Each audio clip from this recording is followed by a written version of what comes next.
नमस्कार दोस्तों।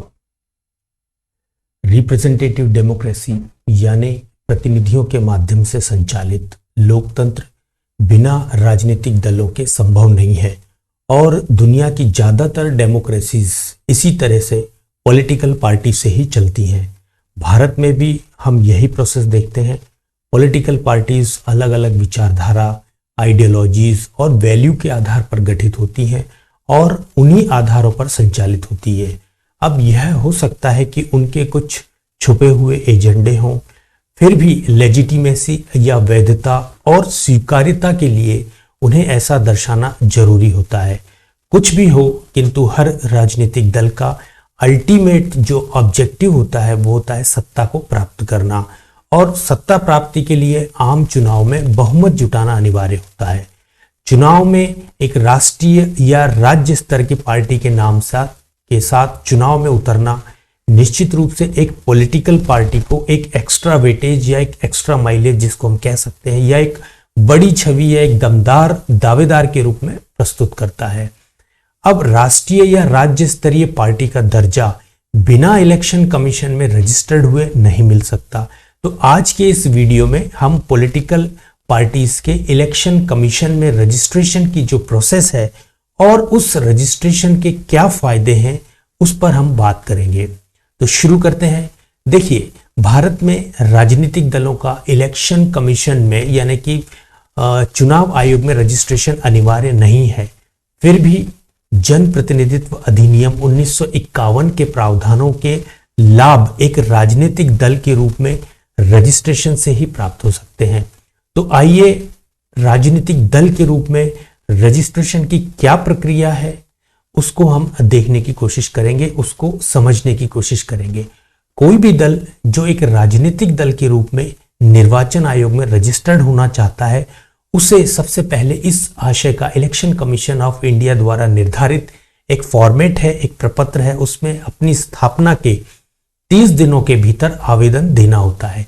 इस हेतु भारत निर्वाचन आयोग द्वारा संविधान के अनुच्छेद 324 के अधीन प्राप्त शक्तियों के आधार पर विस्तृत दिशा निर्देश यानी कि गाइडलाइंस जारी की गई हैं, जो कि जन प्रतिनिधित्व अधिनियम 1951 के सेक्शन 29A से शासित होती हैं।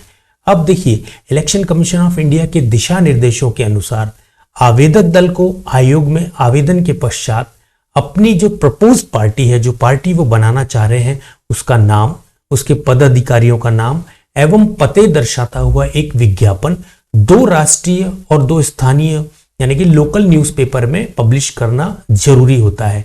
यदि इस पार्टी के संदर्भ में किसी को आपत्ति होती है तो वो आयोग में अपनी आपत्ति को दर्ज करा सकता है। अब देखिए, प्रकाशन का जो नोटिस है वो इलेक्शन कमीशन ऑफ इंडिया की वेबसाइट पर भी प्रकाशित किया जाता है। अब इस तरह का जो आवेदन है वो डाक द्वारा या व्यक्तिगत रूप से इलेक्शन कमीशन ऑफ इंडिया के सेक्रेटरी यानी कि सचिव को ₹10,000 के डीडी के साथ प्रस्तुत किया जाता है, और साथ में इस आवेदन के साथ ही आवेदित पार्टी के नियम, विनियम अथवा संविधान की एक प्रिंटेड कॉपी भी दी जाती है। इन कॉपियों में पार्टी के संगठन, उसके विभिन्न स्तरों पर होने वाले आंतरिक चुनाव और उनकी समय अवधि और साथ ही में पद अधिकारियों की पदावधि आदि के स्पष्ट प्रावधान होते हैं। इसके साथ ही पार्टी के अध्यक्ष अथवा सचिव के द्वारा हस्ताक्षरित एक शपथ पत्र एफिडेविट, जिसमें कि यह अंकित होता है कि पार्टी का कोई सदस्य किसी अन्य राजनीतिक दल का सदस्य नहीं है, जो कि ईसीआई में यानी कि इलेक्शन कमीशन ऑफ इंडिया में एक राजनीतिक दल के रूप में पहले ही रजिस्टर्ड हो। अब ऐसा जो शपथ पत्र है किसी प्रथम श्रेणी मजिस्ट्रेट, ओथ कमिश्नर या पब्लिक नोटरी के द्वारा प्रमाणित होना चाहिए। अब कम से कम पार्टी के 100 सदस्यों के द्वारा भी व्यक्तिगत रूप से इस आशय का कि वो किसी अन्य दल के सदस्य नहीं है, जो इलेक्शन कमीशन ऑफ इंडिया में एक राजनीतिक दल के रूप में पहले से रजिस्टर्ड हो, ऐसे सदस्यों को भी जो है ये एफिडेविट देना होता है। अब स्पष्ट है कि चुनाव आयोग के साथ पंजीकरण करना अनिवार्य नहीं है, लेकिन चुनाव आयोग के साथ एक राजनीतिक दल के रूप में पंजीकरण करने का फायदा यह है कि वह जन प्रतिनिधित्व अधिनियम 1951, जिसको कि हम जो पंजीकरण से संबंधित के प्रावधानों का लाभ उठाने का इरादा रखता है।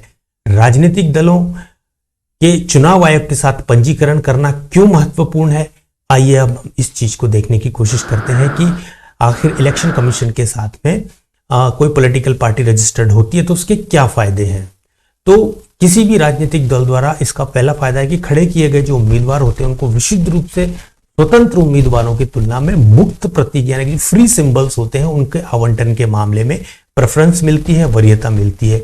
इससे भी महत्वपूर्ण बात यह है कि इन पंजीकृत राजनीतिक दलों को समय के साथ चुनाव चिन्ह, आरक्षण और आवंटन आदेश 1968 में आयोग द्वारा निर्धारित शर्तों को पूरा करने के अधीन एक राज्य पार्टी या राष्ट्रीय पार्टी के रूप में मान्यता मिल सकती है, क्योंकि स्टेट पार्टी या नेशनल पार्टी के रूप में बिना रजिस्ट्रेशन इलेक्शन कमीशन के साथ किए ये मान्यता नहीं मिल सकती। नियमों के अनुसार यदि किसी पार्टी को राज्य पार्टी के रूप में मान्यता दी जाती है तो वह उस राज्य में उसके द्वारा खड़े किए गए उम्मीदवारों को अपने आरक्षित प्रतीक के अनन्य आवंटन के लिए हकदार है। जैसे कि आप जानते हैं कि बीएसपी का चुनाव चिन्ह या समाजवादी पार्टी का चुनाव चिन्ह जिसमें यह मान्यता प्राप्त है, और यदि कोई पार्टी एक राष्ट्रीय दल के रूप में मान्यता प्राप्त है तो यह पूरे भारत में अपने द्वारा खड़े किए गए उम्मीदवारों को अपने आरक्षित चुनाव चिन्ह के अनन्य यानी कि एक्सक्लूसिव आवंटन का अधिकार रखती है।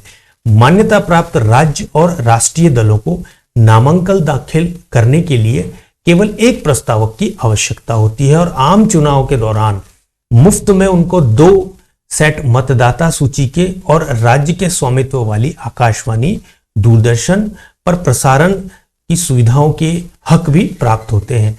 अब जायजा इस बात को समझते हैं कि वर्तमान में अगर हम देखें तो 8 राष्ट्रीय दल भारत में मौजूद है। राज्य दलों की बात करें तो इनकी संख्या लगभग 57 है जो परिवर्तित होती रहती है, और रजिस्टर्ड जो दल हैं परंतु उनकी संख्या लगभग 2796 है। हालांकि वो उनको राज्य पार्टी या नेशनल पार्टी का कोई दर्जा प्राप्त नहीं है। तो आज के इस वीडियो में आपको इस चीज को समझ में आया होगा कि एक राजनीतिक दल को किस तरीके से चुनाव आयोग के साथ में पंजीकरण करना चाहिए और उस पंजीकरण की क्या प्रक्रिया है और उस पंजीकरण के क्या क्या लाभ एक राजनीतिक दल को प्राप्त हो सकते हैं। तो इस चीज को आज हमने इस वीडियो के माध्यम से समझने की कोशिश की। उम्मीद करता हूं आपको ये वीडियो पसंद आया होगा। तो ऐसे ही वीडियो देखने के लिए इस चैनल को प्लीज आप सब्सक्राइब करें और लाइक करें और साथ ही में अपने अन्य मित्रों के साथ भी इसको शेयर करें। तो मिलते हैं किसी अन्य ऐसे ही वीडियो में जिसमें हम बात करेंगे कि किस आधार पर इलेक्शन कमीशन ऑफ इंडिया के द्वारा किसी रजिस्टर्ड पॉलिटिकल पार्टी को स्टेट पार्टी का दर्जा दिया जाता है या नेशनल पार्टी का दर्जा दिया जाता है, उसके लिए क्या आवश्यक शर्तें हैं, किस आधार पर यह तय होता है। इन्हीं सब चीजों को ऊपर हम अगले वीडियो में चर्चा करेंगे, बात करेंगे। तब तक आपका समय शुभ हो। मिलते हैं अगले वीडियो में। धन्यवाद।